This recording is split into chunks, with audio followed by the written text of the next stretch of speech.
buntag mga higala, mga kaili, natakaroon sa usa ka isla sa Davao City mo ang Talikod Island. Kung makita ninyo pagkanindot kayo sa lugar dinhi o pagkatinaw gayud sa tubig.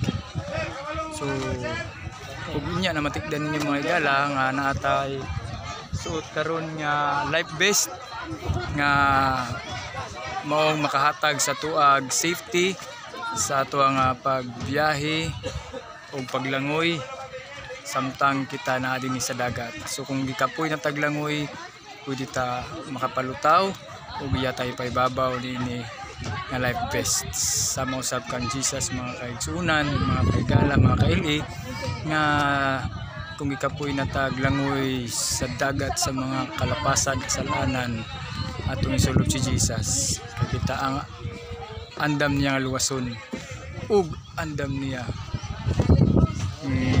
nga safety padulong sa daplin sa baybayon sa kinabuhi sa kaluwasan. So mga higala, ayaw kalimti isulod si Jesus sa inyong kinabuhi sama ni life vest aron kita makamatun ug safety sa atong kinabuhi. God bless sa tanan. O ginautod tangon nata sa may kaimtang mga kaili, more power.